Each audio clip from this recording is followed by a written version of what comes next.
mereka menyembah selain kepada Tuhan. Supaya tergenapi nubuat tersebut. Keturunanmu, aku akan mengadakan permusuhan antara keturunanmu dan keturunannya.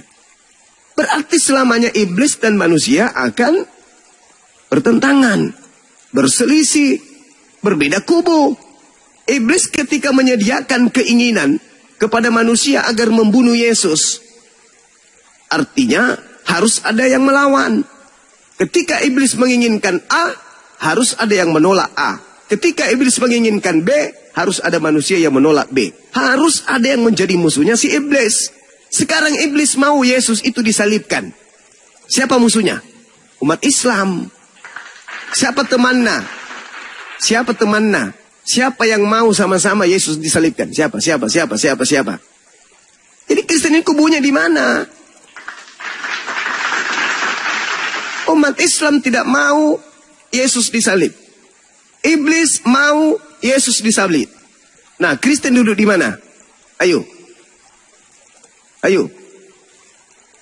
Kristen duduk di mana? Ketika Islam tidak menginginkan adanya penyaliban kepada orang benar bernama Yesus, dan iblis mau supaya Yesus orang benar ini disalibkan, datanglah Kristen. Kristen duduk di kubu mana? Ayo, pro ke mana? Pro ke Islam atau pro ke iblis? Jawab. Hei. Iblis paman. Iblis paman. Di situ kalian menelaah diri kalian. Terawang iman kalian itu. Udah benar belum? Siapa benar, yang berdiri di kubu setan? Begitu Jongana. Jangan selalu makan jonga bersama Nana. Ayo naikkan saudara kita. Silakan Bang Arnold. Santai aja. Ustaz Warpati, syukron. Ya, selamat siang Bang Hos. Abang Dan. Iya, siang, silakan. Bang Arnold ini. Silakan Bang Arnold. Baik, saya mau tanggapi narasi dari Bang Suman tadi mengatakan bahwa ada Kristus yang palsu dengan yang asli. Ya. Dia mengatakan bahwa yang asli itu adalah yang datang kepada Bani Israel. Baik, kemudian dia mengatakan yang palsu itu adalah yang mati dan di atas kayu salib dan bangkit pada hari ketiga dan yang menemui Paulus. Baik. Ini narasi yang sangat bagus ya, tetapi sayang seribu sayang Bang Suma bernarasi dengan sangat cepat dan tanpa menunjukkan data. Artinya begini, ini ada 2.000 orang menonton. Kalau kita by narasi yang liar saya tanpa data, Bang, itu orang akan menertawakan.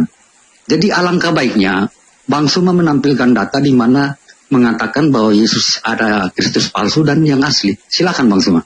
Oke, baik. Saya ambil dari Al-Qur'an subbihalahum. Mereka tidak membunuh Nabi Isa, melainkan yang mereka lihat adalah seakan-akan yang mereka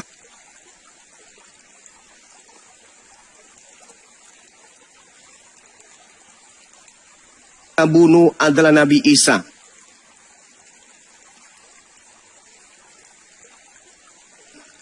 Berarti ada pembunuhan, ada penyaliban, tapi bukan Nabi Isa yang dibunuh.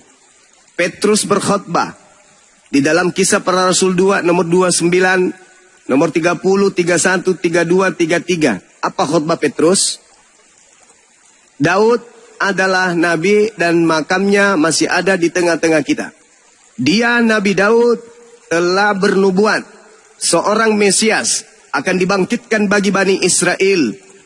Mesias ini tidak ditinggalkan di alam maut, jasadnya tidak mengalami kematian, melainkan tangan kanan Elohim akan mengangkatnya ke atas, ke langit. Baik, saya tanggapi ya. Saya silakan meminta begini, kalau misalnya ada yang asli, tentu ada yang palsu. Yes. Kita mengetahui yang palsu itu dari mana, tentu dengan membandingkan dengan yang asli. Oke. Ya kan begitu logikanya. Nah sekarang saya mau minta supaya Bang Suma tunjukkan data yang mengatakan bahwa ada Yesus yang palsu, Kristus yang palsu. Kemudian Anda menunjukkan juga yang asli. Oh, karena ciri-cirinya dari yang asli itu berbeda, makanya saya katakan yang palsu. Kan logikanya begitu. Supaya kita 2.000 orang penonton ini dapat poin ini, Bapak. Baik. Kalau kita cuma mau bernarasi, ya semua juga bisa. Kita masuk di warung kopi bernarasi, selesai, Pak. Silakan tunjukkan, Bang. Baik. Saya ambil dari Bible. Tadi dari Al-Quran, sekarang dari Bible. tolong penuhi keinginan saya, yaitu ingin berdialog dengan saudara Kristen yang menggunakan akal logika. Dengarkan dalilnya. Matius 24, kalau ada Bible silakan dibuka.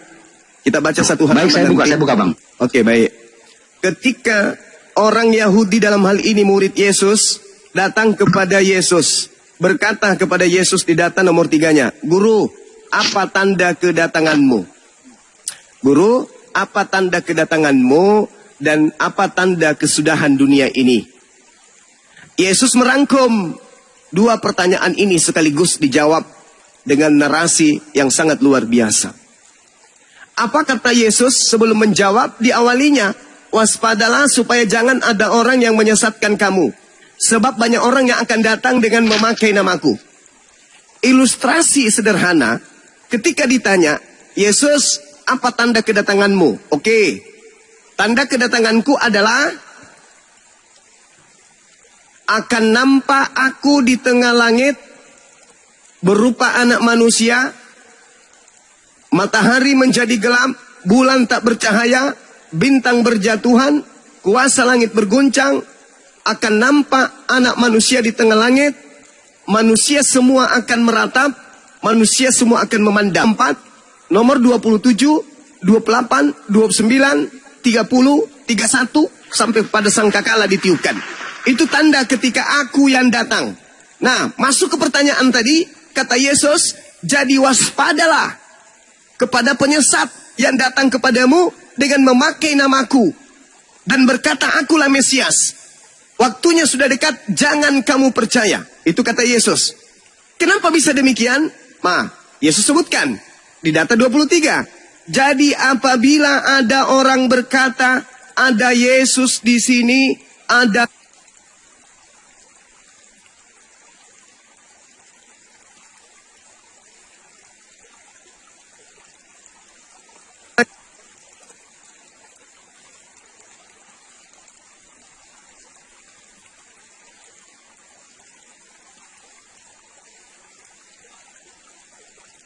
berkata kepadamu, "Lihat ada Yesus di padang gurun, jangan kamu pergi ke situ." Atau, "Lihat ada Yesus di dalam bilik, jangan kamu percaya." Sekarang pertanyaannya, oknum-oknum pendiri Kristen atau tokoh-tokoh Kristen awal mula, apakah ketika mereka mengaku bertemu dengan Mesias, di situ sudah ada tanda-tanda bahwa yang datang itu adalah Yesus? Ingat, Yesus ditanya, "Tanda-tanda kedatanganku adalah matahari menjadi gelap, bulan tak bercahaya, bintang berjatuhan, kuasa langit berguncang, malaikat meniup trompet." Nah, sekarang permasalahannya, Paulus mengaku bertemu dengan yang bernama Yesus. Ananias mengaku bertemu yang namanya Yesus. Penulis kitab Wahyu mengaku bertemu dengan Yesus. Kristen-Kristen mengaku bertemu dengan Yesus. Para murtadin mengaku bertemu dengan Yesus. Nasihat Yesusnya, apabila ada orang mengaku bertemu dengan aku, kata Yesusnya apa? Jangan percaya. Pertanyaan saya kepada saudara, Yesus sudah datang kan kepada Paulus kan, kepada Kristen kan? Ada nggak tanda-tanda kedatangan Yesus yang asli di situ? Jawab. Bang Arif, saya ini kayaknya mantul ini Bang. Mantul, mantul. saya ini Bang. Mantul sampai saya keluar. turun dulu baru naik ya Bang. Iya. Sampai ngopi barusan. Iya. Saudara-saudara Muslim yang saya paparkan barusan 2 jam lebih itu ngerti nggak? Paham, Paman. Alhamdulillahirabbil alamin. Sangat mengerti.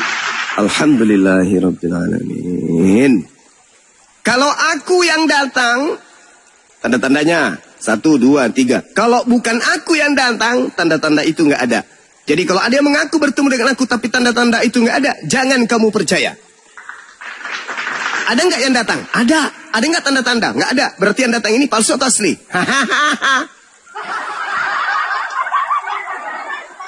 Silakan naik lagi kembali Bang. Ingat, saya cinta, saya rindu, saya pingin hasrat saya terpenuhi berdiskusi dengan orang Kristen yang berakal sehat. Silakan. Kalau yang diikuti Kristen hari ini adalah Yesus asli, kiamat sudah di abad pertama. Karena kalau dia yang datang dibarengi dengan tanda kiamat.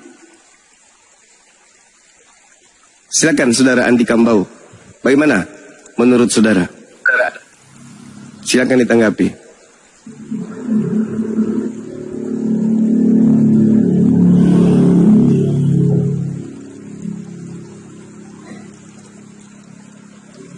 Silakan Bang. Kalau Baik, yang baik. asli datang, tanda-tandanya. Oke, Kalau oke. yang palsu datang, tidak ada tanda-tanda itu. Pertanyaan saya, Siap, Bang. apakah Ya. ketika Paulus in the gang dan Kristen-Kristen mengaku bertemu dengan Yesus, apakah tanda-tanda kedatangan Yesus asli ada pada mereka? Silakan. Baik. Kita jangan lari ke situ dulu, Bang. Saya mau menanggapi narasi Abang ini di Matius 24 ayat 5 yang mengatakan di situ bahwa Kristus hanya datang untuk Bani Israel. Saya akan menanggapi itu, Bang, ya. Jadi perikopnya di sini adalah permulaan penderitaan. Baik, saya akan menjawab itu. Kita akan coba membaca dari ayat 4.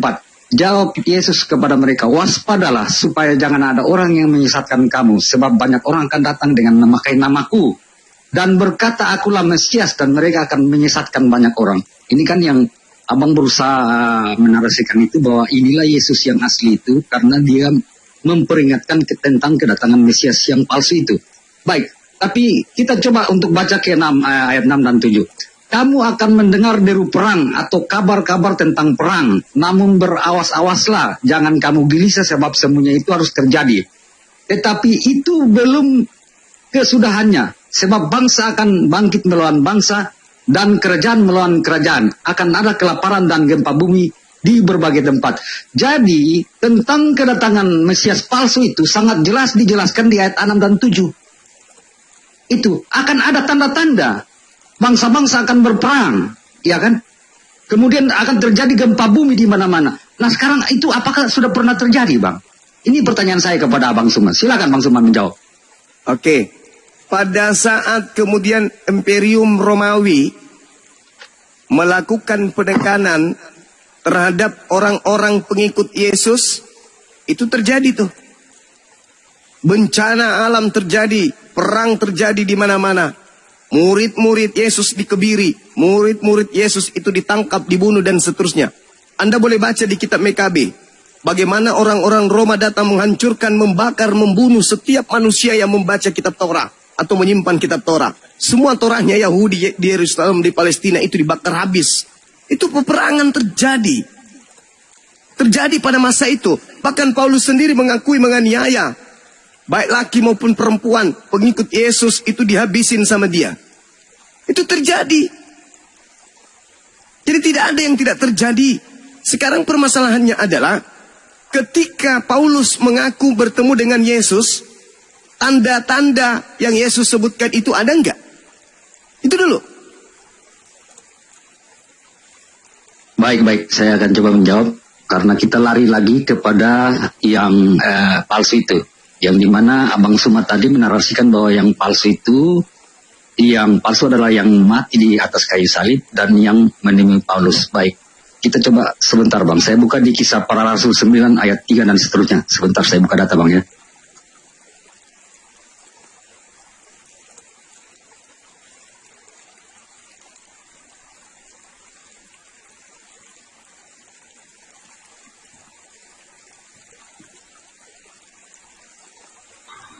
Silakan Bang Arnold. Baik, iya, sebentar Bang ya, saya bacakan sini di Kisah Para Rasul 3 dan seterusnya. Baik, baik saya akan membacakan.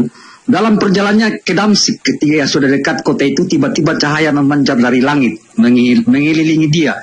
Ia rebah ke tanah dan mendengar, dan kedengaranlah olehnya suatu suara yang berkata kepadanya, Saulus, Saulus, mengapa engkau menganiaya aku?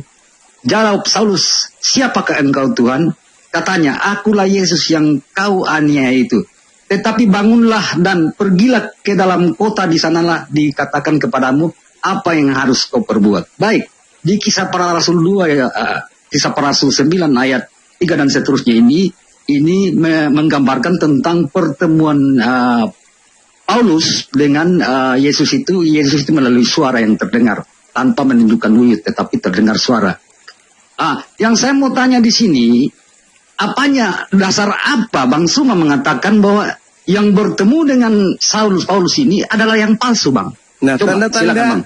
tanda-tanda yang dimaksud Yesus ada nggak ketika Paulus itu mengaku bertemu Yesus? Ada nggak?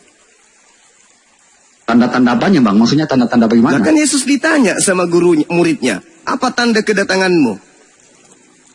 Tanda kedatanganku adalah... Maksudnya bagaimana nih Bang Suma pertanyaannya?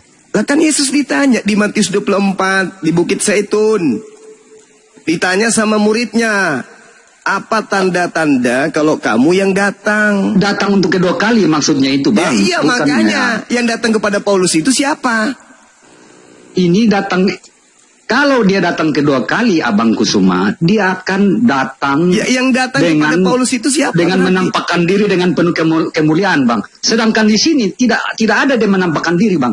Ini Coba cuma Anda suaranya, Bang. baca 1 Korintus 9 nomor 1. Yesus menampakkan diri kepada Paulus. Sebentar, Bang, kita bahas ini dulu, Bang. Karena di sini tidak ada Yesus menampakkan diri secara nyata. Berarti Cuma bukan suaranya aja. Yesus. Berarti palsu itu.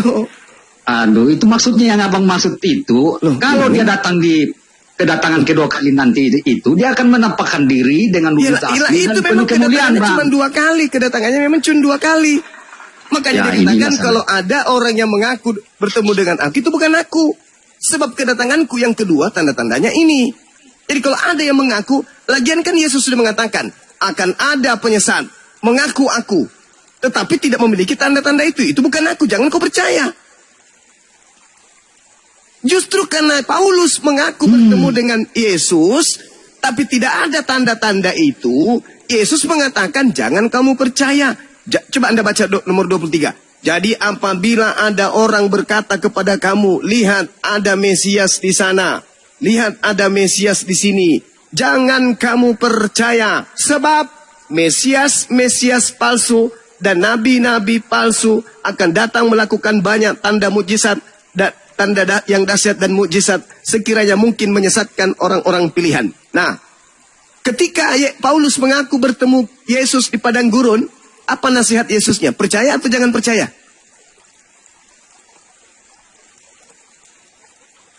Waktu datang di padang gurun, jangan Ya, percaya. percaya atau jangan percaya? Jangan percaya. Jangan percaya.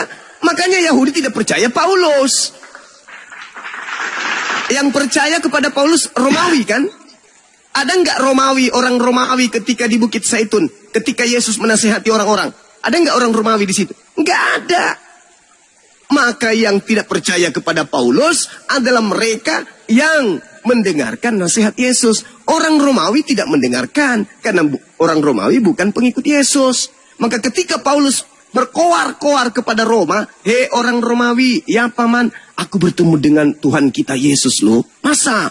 Di mana? Ketika aku ke Damsik loh. Wow, apakah luar biasa? Iya, begini. Akhirnya Roma percaya kepada Paulus, dijadikanlah dia rasul. Ajarannya Katolik. Lahirlah kalian Kristen. Menyembahlah kepada saya Yesus jawab ya, itu. Bang. Oke, saya jawab ya. Nah, ayat yang Anda bawakan tadi, Bang Suma, itu adalah kedatangan Yesus untuk kedua kali pada saat dia menghakimi kita dengan berbagai tanda yang tadi disebut. Sebentar dulu, Bang. Sedangkan di sini bukan kedatangan Yesus kedua kali. Dia tidak menampakkan Yesus kemuliaannya, minta Bang. percaya Dia atau jangan hanya percaya? berupa suara, Bang.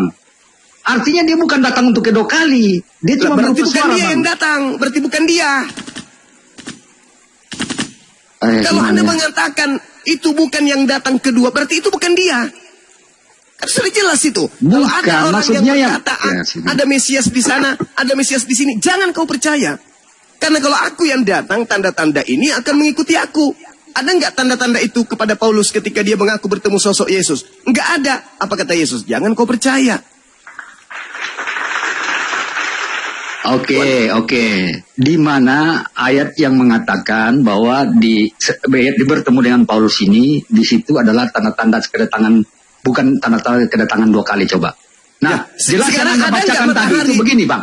Yang Anda bacakan tadi itu adalah tanda-tanda pada akhir zaman nanti, Bang. Sedangkan di sini Justru tidak karena menampakkan tubuh kemuliaannya. Astagfirullahaladzim. Justru karena itu kedatangan Yesus yang asli adalah pembawa keadaan bumi berakhir. Karena yang datang kepada Paulus bukan Yesus yang asli, maka tidak berakhir.